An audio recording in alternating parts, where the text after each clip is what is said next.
Welcome to the First Time Facilitator podcast. Whether you're a first-time facilitator or a seasoned pro, listen in for tips and tricks to make a bigger impact at the next workshop you deliver.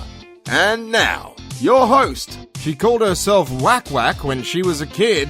Leanne Hughes.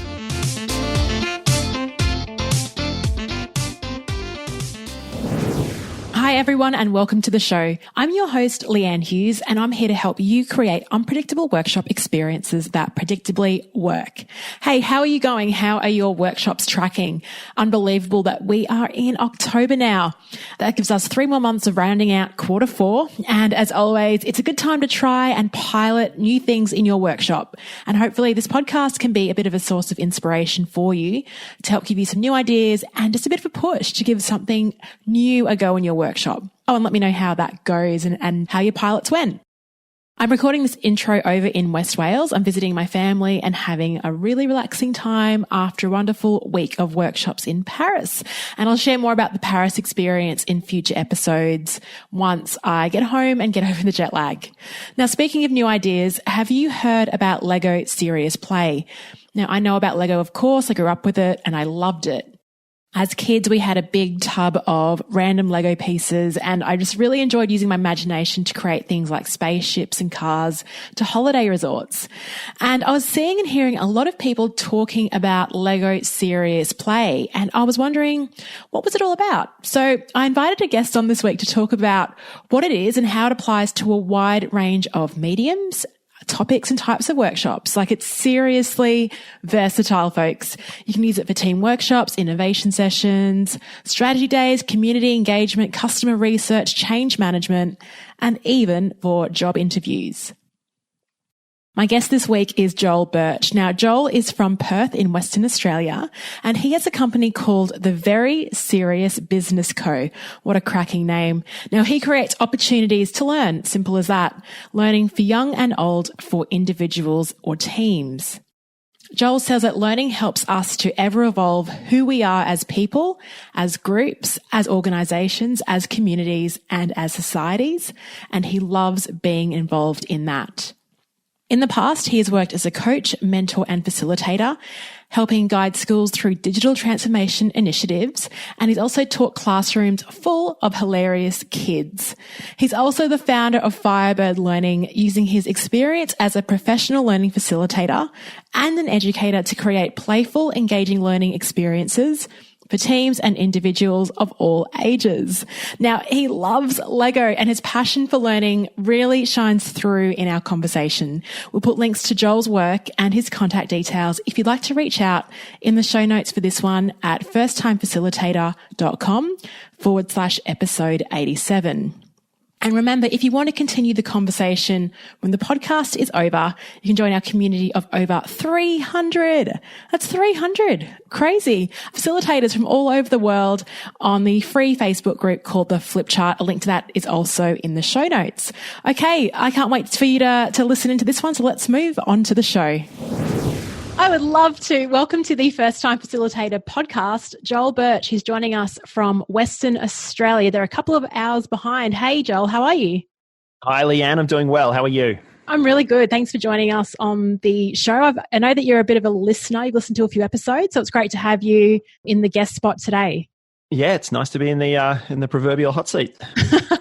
Now, as you know, I do love starting. I know it's like an oldie question, but it's a goodie, just about career history. I think it's pretty fascinating to hear where all of the guests have come from and their backgrounds. So can you just share with our listeners a bit about you and how you sort of discovered the world of facilitation? Sure. So I've kind of just built an entire career around a staunch refusal to ever properly grow up.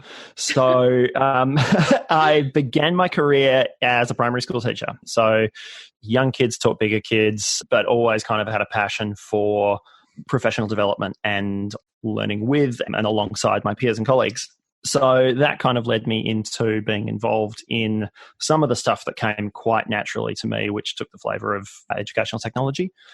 So that kind of led me into some leadership roles and some professional development opportunities in the schools that I was in. And then from there, I got the opportunity to be involved in opening up first in the high school across the road. again in that kind of education technology leader role. From there, went these for a year. So after that was up and running, my wife and I went and lived overseas for a year, which kind of allowed me to just explore and experiment with a few different career options while I wasn't fastened to a school. On the way back to Australia, I got the opportunity to jump in with a company as their professional development coordinator. So I was able to do some of that coaching, mentoring, and facilitation role part full-time. And then from there, I kind of, after about 6 years of doing that, where the entry point was always what technology looks like in the classroom, but then in cases where it worked well, we started moving on to the future of learning, future of education, future of work.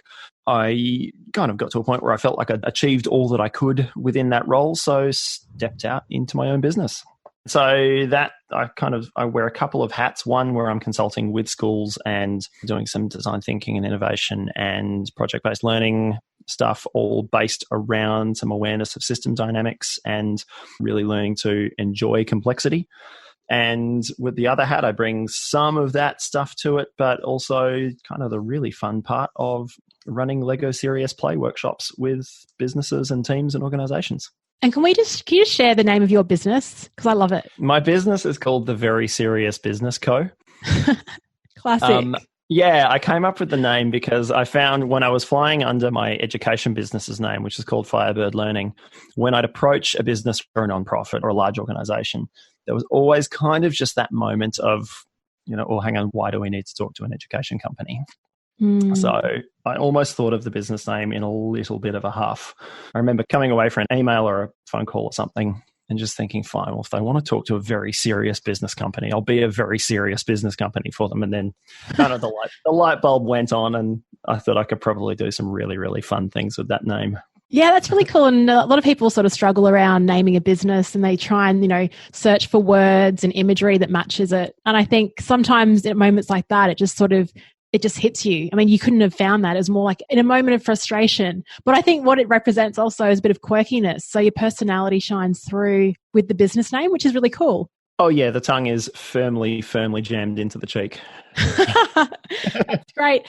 You mentioned that you got your start as a PD coordinator, professional development coordinator. And that's how I got my gig as well. I think it's a really good start because you learn, particularly when you go to business, because you learn how other facilitators are quoting you, what good really looks like and what's worked for the business, why people attend sessions, why they don't. A lot of it was internal marketing for me to get people to even attend the workshops that we used to run, do a lot of analysis on what people need. Did you find the same thing, that being a PD coordinator was quite useful for your career now?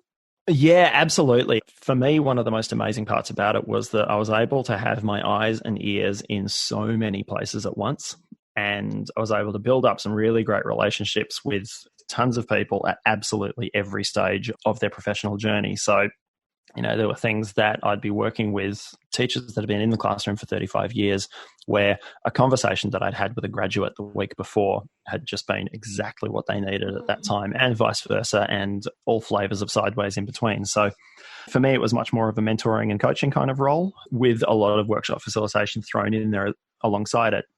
But yeah, it's one of those gigs where the more human contact you've got and the better you can use that human contact, I think the better you can funnel that into absolutely every learning experience you craft.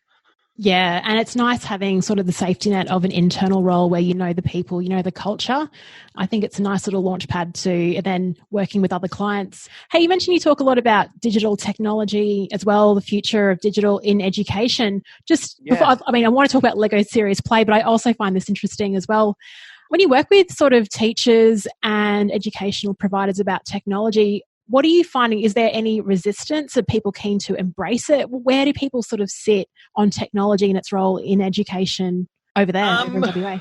I think generally there's somewhere in between acceptance and enthusiasm. You don't really find too many people digging the heels in all that hard. I think any pockets of resistance there come more around what learning needs to look like in schools. And I think that's actually just a far bigger and more complex conversation for the entire profession to have, and whether school needs to spend more of its time honouring the curriculum and whatever the definition of the basics in quote marks is, and whether we need to redefine what that sense of the basics is for the 21st and 22nd centuries. Yeah, I mean, I heard a really great quote about schools being just like a factory production line for the 9-to-5 job. And as we know, the workplace is very dynamic. I mean, both of us are talking to each other from our homes, and it's a Wednesday. Whereas, 15, 20 years ago, we'd probably be at an office sitting down in front of a computer and in meetings all day. So yeah, really interesting to see how schools are preparing for those new roles and how flexibly people want to work. Now, I definitely want to talk to you about Lego because I've got so many questions about it. I guess the first thing is I hear a lot about Lego Serious Play. There's a few people on the flip chart that are accredited in it. I see some posts on LinkedIn about it. I know Lego. I know what Lego is. I grew up playing Lego. So what on earth is Serious Play all about? So what is Lego Serious Play other than an opportunity for me to have a massive collection of Lego that I get to call my work Lego kit? Tax deduction. And I can freak out my accountant by claiming a lot of Lego as a tax deduction. Win-win. Win-win. So basically at the simplest level, Lego Serious Play is a method and a process for facilitating meetings, workshops, conversations where you overcome a lot of the shortcomings that surround the conventional way that we've always done meetings and workshops and conversations in a professional setting. You look at the format of your conventional meeting, and I'd probably challenge every listener to just pop their phone open, as long as you're not driving. Pop your phone open at this point, open up your calendar to week view, and find the hour and a half in there that you're dreading the most because it's going to be an excruciating meeting. I sometimes like to do that at the start of a workshop, just to calibrate the room. That's such a cool opening. Find the meeting that you're not looking forward to. I promise this will not be like that. I'm sure you had a few laughs, right, with that question? It's always a good giggle. So the way your conventional meetings work, that they're very, very talk-based. If you're lucky, you're maybe in an innovative organization and there's a stack of Post-it notes and Sharpies.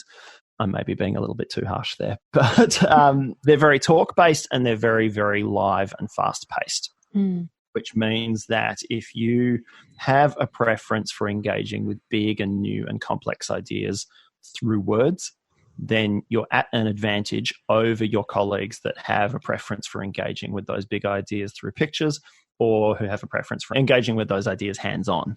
It also favors the extrovert. So if you are an outgoing, verbally oriented person, you are right in the pocket for how meetings have always been run.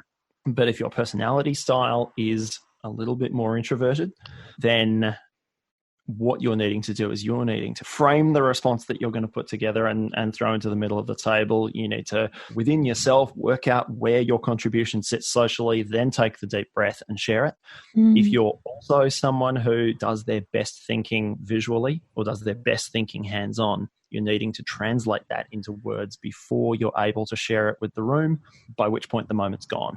And the ideas put forward by those verbally oriented extroverts have become the topics of conversation. And then by the end of the meeting, those topics of conversation have become the actionable items. And by the end of the quarter, those actionable items have become the projects that those verbal extroverts are getting some kind of credit for. So the question I always like to throw to my room is, in light of all that, by doing things the way we've always done them, are we getting the best out of our entire teams? One of the things I do as people walk into the room. So there was a question on your list about some of my facilitation superpowers or some of my little tricks that I have up my sleeve. As people walk into my room, I actually get them to pin themselves on a grid with a little block of Lego as to whether their preference is verbal, visual, or kinesthetic, and whether their personality style is more extroverted or more introverted. Just getting everyone to engage in that little bit of metacognition and handling a Lego brick before we even start, it's far more powerful than any sort of cheesy icebreaker that I could throw at them. But invariably, the group is skewed away from that verbal extrovert. And there's always one or two people. If I'm working with an entire company, usually senior management is in there. If I'm working with a school, usually the principal is in there. And the perspective I take is that by approaching those group dynamics in a different way and in a different method of creative communication, they're going to have a more effective business by bringing more of those people on board and bringing more of their ideas to the middle of the table. Yeah. And it's just a really refreshing way and something completely different that they're not used to as well. And what I'm hearing from you is it's about, I guess it's kind of like creating a level playing field for all participants, that you're all equal. And it's true, like you said, the squeaky wheel, the loudest person, usually the most dominant person, can skew the vote, can skew. Yeah, it's absolutely true. It's not even necessarily about that squeaky wheel. It's more just the people who are naturally good at the way we've always done things. So it's not to suggest that those people are problematic. It's more just that we can do the process better to bring more people's ideas on board. Fantastic. So how long have you been running Lego Serious Play? When did you get a credit? Like, how did you find out about it? I've been using it for about 1.5 years now. So I was using it in and amongst some of my other programs last year. And I did that off the back of the open source document. So when the Lego group developed it in the 90s, they spent a good sort of 15 years or so, or almost 15 years, working with it and evolving it and developing it and diversifying it internally. And then in about 2010, they zipped it off as an external consultancy where the two people from inside Lego that had spent the last 15 years working with it and leading it could train other facilitators. And that became a community of, I think, a few thousand of us worldwide now. And, there are people writing books, there are people doing YouTube content and blog posts and all sorts of things like that. So it's very, very Googleable. And what's really nice about it is there's a really nice emerging diversity in the way it's practiced as well. So there are some people who practice a much more traditional form of it that's far closer to what was done inside Lego. And then you've got people right at the other end who are really testing the boundaries and experimenting with doing it in new ways with new applications and new techniques and kind of everything in between. So I was a tiny bit cautious when I made the leap to get certified at the start of this year. Because it is a bit of an investment, right? Any accreditation is. Yeah, it is a bit of an investment, but also just that I was a little bit concerned that because it was Lego, and Lego does attract just huge fan communities around the world, I had the tiniest bit of concern that it might be a little bit culty, but it doesn't feel like that at all. I want to get in on the cult. I think it sounds really exciting, colourful, dynamic, what you're talking about in terms of people using it for a traditional way, but also it's accepted to try different things out and share that with others. I'd love to learn more about the community. So you shared that really great icebreaker activity that you do, and I love it that you do it before the workshop's even begun. It's kind of like a warm-up to testing out the Lego. How would you apply Lego Serious Play to, let's just say, could be a strategic planning session, or even, a team might approach you and say, look, we're a newly formed team. There's a little bit of conflict here. We've got in and out groups.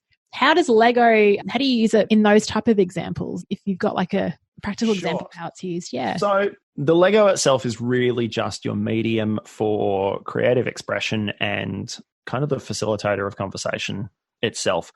Every single Lego Serious Play workshop lives and dies on the process. And the process is simple, but it needs to be done well. So it always begins with a really well-focused big question or challenge or topic. And that provides the provocation for everyone to build. And then there's an etiquette and a process for sharing the stories around those models. We first ask individuals to build their response to the challenge and to tell a story about it. And then depending on what you want to do with it, we then bring those models together in different ways. So if we were looking at, to pick up the example of a new team coming together, where you may have some interesting dynamics at play, what we might look at in terms of an initial prompt or an initial challenge is to ask every individual what they look for in an ideal teammate, a key professional strength or a key attribute or habit of someone that they really want to work with.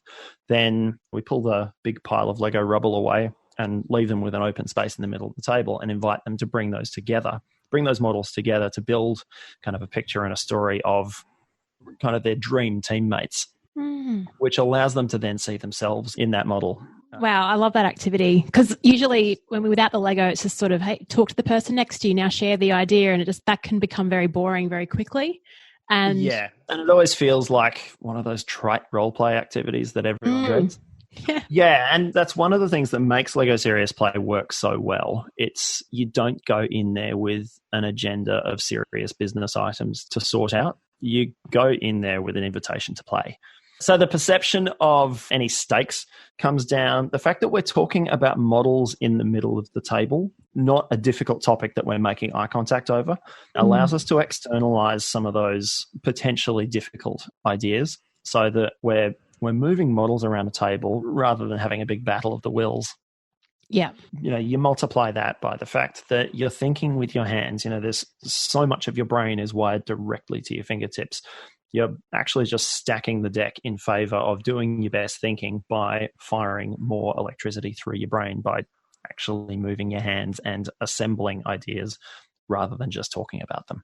Yeah, absolutely. It just engages more of the brain, which makes it such a powerful exercise, and putting all those models in the middle of the table and sharing. I think it's a really great example that you provided. So thank you.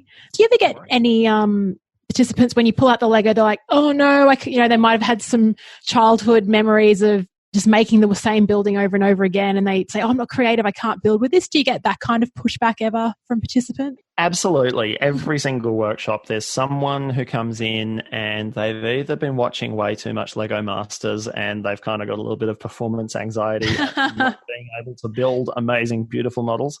And then I show them photos of the weird stuff that people build. One of the things I say to people at the beginning is that the way we grew up playing with Lego is to build literal representations of outside world things. So I grew up with space Lego, I built spaceships. I grew up with castle Lego, I built castles.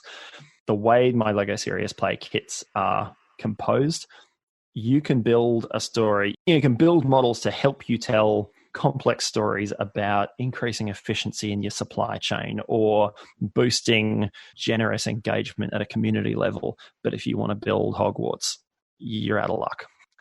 Yeah, okay. So yeah, some of that anxiety about just never having really played with Lego. I also kind of have a little bit of a sorry, not sorry moment because my bags are intentionally all jumbled up and messy. So that when you dive into the Lego bag, it's kind of like fate is at play over.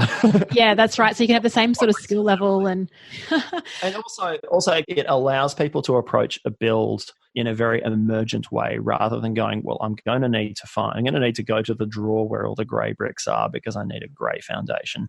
They build with the bricks that they find and what comes to hand. Yeah, and I think another great quote about that is, constraints enable creativity. So the fact that you just randomly give out bags, that's really nice to show that we're playing with different equipment here, so do the best with what you've got. Yeah. So like I said, I do throw a bit of a sorry, not sorry, half-hearted apology out to the heart palpitations I cause anyone that has a meticulously well-organised Lego collection at home. That's the nature of work now, though. It is volatile, ambiguous. There's uncertainty all the time. So it's great that you're leading that charge with having VUCA Lego. VUCA through Lego, yeah.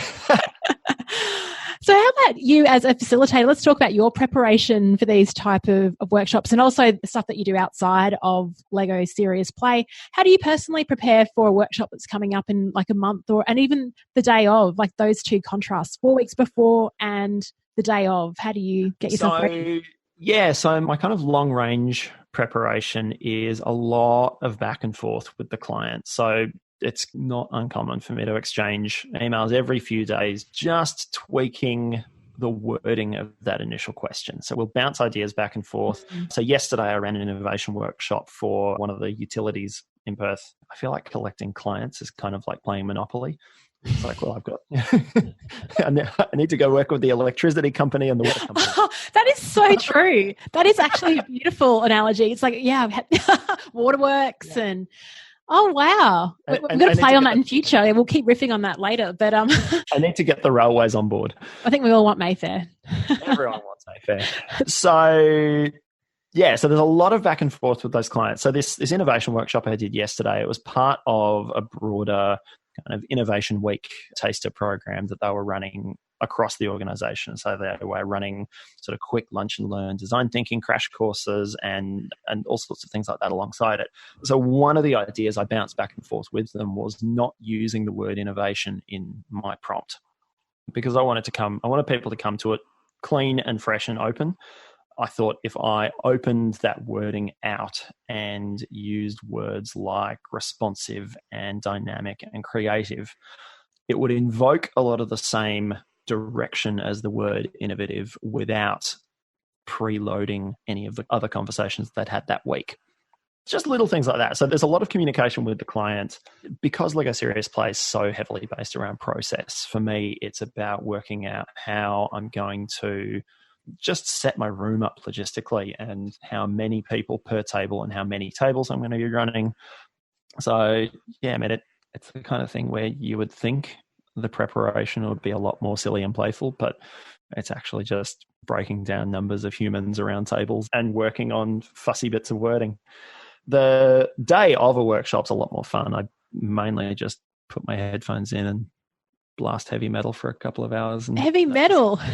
I'm a bit of a metalhead. So. That's cool. No one's ever mentioned those two words on the show before, heavy metal. Well, love it. Nice to be a first. Yes, that's right. So heavy metal gets you in the sort of state to be present when you get to the workshop and gets you in that sort of excited mood? Yeah, just gets the heart going, did I see a TED talk once about posture and yes, the way you hold your body translating into the way you project your personality? For me, I've always found a catharsis and just a big rush of energy in heavy music. So it works well for me in a situation where I need to stamp my foot, step up and be loud. Yeah, that's right. And I think that was Amy Cuddy's video, her TED Talk. She didn't mention headbanging in that, but I'm sure we've got to find what works for each of us. So it's really great that you mentioned that. How about your facilitation game? So how did you adopt the style that you take now? Was it through watching others? Was it through listening to resources? How did you develop your own unique facilitation style? You spoke about some of the cool icebreakers that you do at the beginning, which is quite creative. So where does your style come from?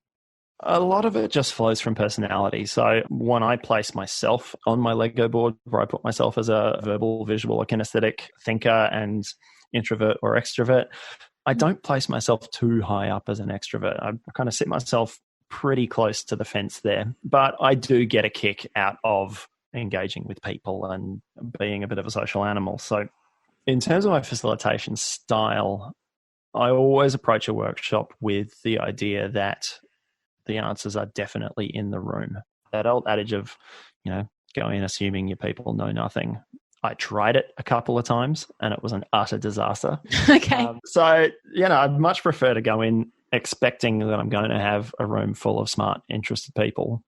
And 99 times out of 100, they meet the expectation that I've set for them. So without it being an explicit thing that I do, that optimism helps me set the tone for the way I'll conduct the workshop, really as kind of a big conversation where I've planned out some signposts that I'd like us to walk past. I like that analogy of signposts. And it also, having that optimism, I think it just shows that you have the trust of the people in the room, particularly when you're working through a process like Lego Serious Play. What you mentioned earlier about how Lego spent 15 years internally working out the process. So, I mean, it looks like a robust thing. So that's something else that you can sort of trust and rely on as well to help lead your participants through. Yeah, so Lego Serious Play traces its roots back to sort of the mid-90s when the Lego group financially was not doing so well. So to the tune of hundreds of $1 million losses after the CEO and owner at the time came back from a period of sick leave. So he kind of recognized at the time that there needed to be some internal change. And he'd noticed this schism emerging between the way the organization was perceived outside as a playful, creative, lively, fun place, but behind the scenes, they were very much business as usual. So that kind of kicked off a much broader change initiative, and he brought in a new CEO, and there was a lot that went down, but part of the picture was him working with a couple of business professors from IMD in Switzerland who had been working on a program called Serious Play, which was about bringing playful practice and playful behaviors into corporate settings. So he sort of said, well, if you guys have got the research, I've got the tools. Got the tool, yeah. Let's put our heads together and see what comes of it. So it's not so much that Lego Serious Play was the silver bullet that saved Lego and turned it around, but it was certainly there at the time that Lego had the big turnaround. I was reading, I think it was Pat Flynn's book, Superfans, or one of those marketing books where they talked about how the community of Lego fans actually rallied around and wanted to help the business. This is what I mean by the community, even with Lego Serious Play. I want in on that. So part of the diversification that happened over those 10 or 15 years inside the organization, it was originally devised as a tool to develop corporate strategy. But from there, it's spread out to be able to be something that could be used to flesh out vision and identity, or to develop, to run team development. And then from there, I've used it myself in some market research, and I'm talking to some local government about stakeholder engagement. It works really well for innovation. I've had a couple of initial conversations about actually using it for job interviews in a recruitment process. I'm going to ask about recruitment, yeah. Yeah. What we often find is that the conversations that take place, your participants are so much more authentic about their values and about their ideas than they would be in a stuffy conversation of canned questions with canned responses, and get an insight into your participants' soft skills in a way that if you were having an interview type conversation with them, you'll see more in 45 minutes using a process like Lego Serious Play than you'll see in a month of working with them. Yeah, because it just comes out, just shines through. That's right, by which point they've already signed their contract. So. Yeah. So I guess more robust processes for recruitment is great, but to hear that it was developed for strategic planning and teams initially, and now how it's pivoted.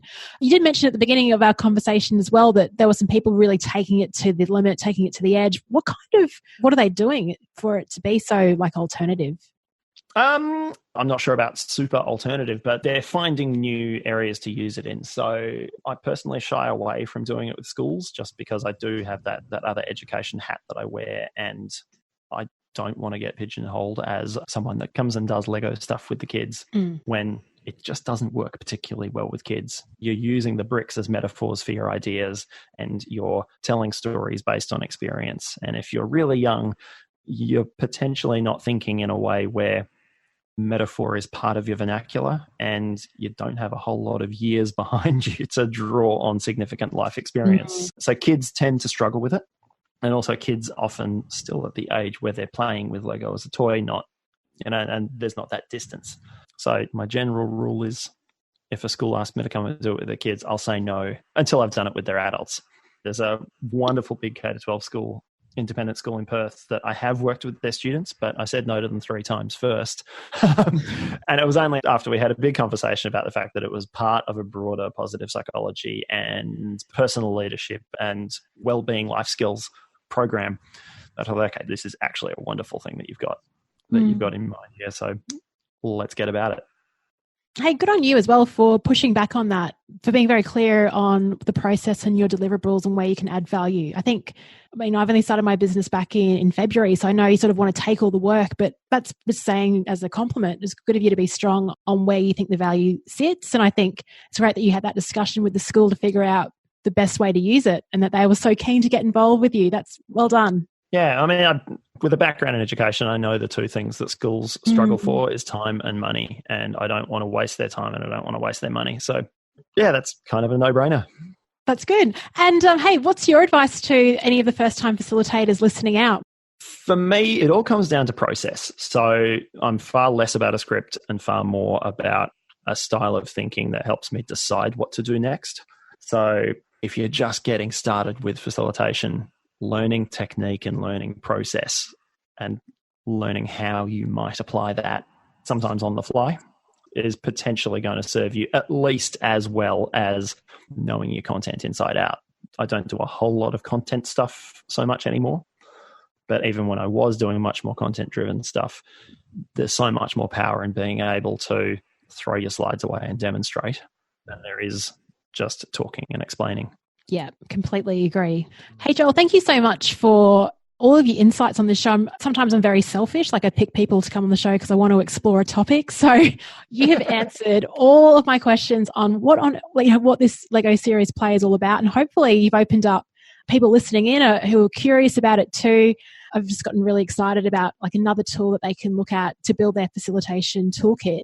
If they'd like to get into touch with you and to talk through Lego Serious Play, education, all that stuff that you do, where can they go? You can search me up on LinkedIn. Always happy to meet new people on there. Or you can find me at theveryseriousbusinessco.com. I just love that business name again. I can't say that enough. Joel, thank you so much. It's been amazing having you on the show. Thank you, Leanne. It's been a pleasure. Hey, thanks so much for sticking around. You've reached the end of another episode of the First Time Facilitator podcast. Connect with the show at firsttimefacilitator.com or follow me on Instagram at Leanne Hughes to find out what I'm up to during the week.